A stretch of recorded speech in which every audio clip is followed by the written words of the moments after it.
Welcome to Karana CPQ. Let's take a look at Pricebooks. Pricebooks are the layer that we use to affect pricing based on effectively whatever you would like to affect that on. If you have specific market segments or specific ICPs or anything else that you segment your pricing on, or your availability of products on, because a Pricebook can manipulate what product is available to a deal that is assigned that Pricebook. This is an excellent way to use it. I'm going to go ahead and just load this particular one up here. And what we will see is our error, or our fallback is set to error. So if a product does not exist within the Pricebook, it's not going to fall back to the product list price. It's going to error, and it's going to ask me to enter a price. I have a maximum override band that I can set. This maximum override band is if I've got the override of unit pricing turned on so that a salesperson can enter a different unit price. I can define a plus and minus of how close they need to be to the price that was resolved in this Pricebook. So if I say that they can do plus minus 5%, that basically means that they've got a 10% band within which they can literally adjust the product price, but they can't go outside those bands. Again, we've got on error or not found, fall back to the product price, hide it so that it's not visible or available, or error. And then if you've got override unit price turned on, someone would be able to specify a unit price at that point. If we look down here, let's just pull up the migration over here. We can see that we've got a base price. This is using a fixed pricing model, and it is an estimated item, so it'll produce that low, median, and high total. We also support percentage off of the list price, tiered pricing, graduated pricing, recurring pricing, metered, committed plus overage, ramp, time materials, and cost plus. Each of these, when I switch through them, will change the way that this interface looks. So right now, I just have a fixed price for this, but if I do off list, I will be able to enter the discount that is applied based on the list price from the product. Tiered pricing will allow me to define additional tiers, and this is automatically computed so that the next tier will be in line and you don't end up with invalid configurations. If you do end up with an invalid configuration, the system will tell you that and will prevent you from saving. Graduated pricing, very similar. The difference between tiered pricing and graduated pricing is for a tiered price, you will always get the price at the tier that you're at. So if you buy 10 units, they will all be at $10. So if you buy 10 units, they will all be at $10. Where for graduated, your first 2 items would be $100. Items 3 through 6 would be $50. Items 7 through 9 would be $40, right? And then $10 from that point forward.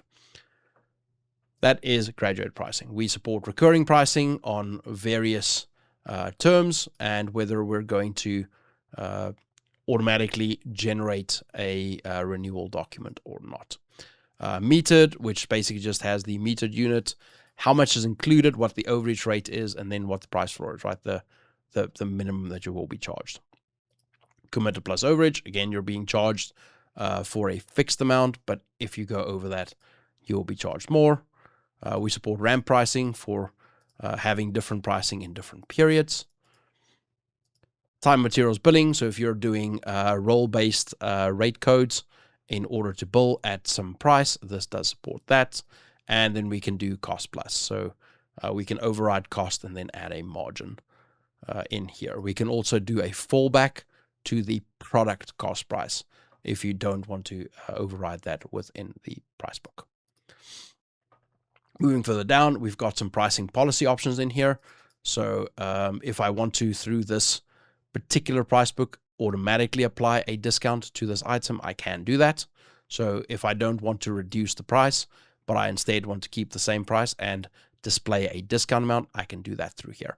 I can specify the maximum total discount that I'm allowed to have for this particular SKU through this price book, what the warning percentage, so where I'm starting to get warnings, what the warning message is, what the blocked message is once I've exceeded the maximum. I can have custom notes to reps if I've got like sales instructions for this particular price book. I can have minimum and maximum quantities, and then the approval that gets forced on someone if they go above that value without needing to set it up as a rules engine item.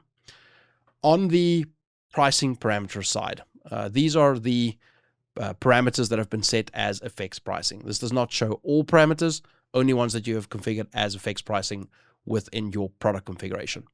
Again, I can specify flat or percentage, so I can have low add a fixed 10, median add a fixed 20, and high add a fixed 30. I can also have these apply those as percentages, so add a fixed 10, 20, and 30%, depending on which option is selected. I may also do something like this is -10, this is 0, and this is +10, for example, in order to account for the complexity tier. Then we get to our table-based items. For table-based items, the individual columns, the options within those individual columns, receive individual values. So I can specify the value that I want these to hold within the system. And then I can use a formula to combine those items into an amount that will get applied as either a flat amount or a percentage. And I can say whether I want to take this, which is evaluated at the individual row level, whether I want to sum that, average it, take the minimum, or take the maximum value produced from those. And that is really the Pricebook configuration, with the exception of currency overlays. So you can create additional full price books in order to pull up a currency. So I can have my this over here be Euro, or I can have it be USD. Again, this stuff is being pulled directly from the portal that is configured in HubSpot. But reconfiguring an entire price book with complex rules around recurrence or sort of pricing parameters is tedious, and it becomes difficult to maintain. So unless you actually need a separate price book for a very, very good reason in order to represent a different currency, then do that. But if you don't need that, if you simply need to be able to specify a different price on the same price book logic, then what we do is we use our currency overlay. So the base here is USD, but if I go ahead and I say that I want to provide an override currency, so I click add currency up here, and I'm going to go ahead and select Euro. At this point, it's going to create a currency overlay for me. This overlay here maps directly to the configuration that I have in USD, but I am able to specify a different price in Euro. So I can say that for my retainer over here, instead of it being $3,038, it's going to be 2,000 euro. And that applies the same way throughout. This allows us to have really consistent price book logic and still get the ability to override the currency-based pricing. The price book will automatically be matched to the currency that is selected on a deal. So if you have a deal selected that is in Euro, the system will automatically use the Euro overlaid currency. If you're using a price book that does not have Euro, it will tell you that your prices are missing for that particular currency, and you can go ahead and do whatever is necessary in order to address that from there. You'll also note that the price books are versioned. So every time that I make a change and I update this, this is actually saved. And we can, in the back end, through the command line interface tools that we've built for the system, pull out previous configurations should we need to restore anything.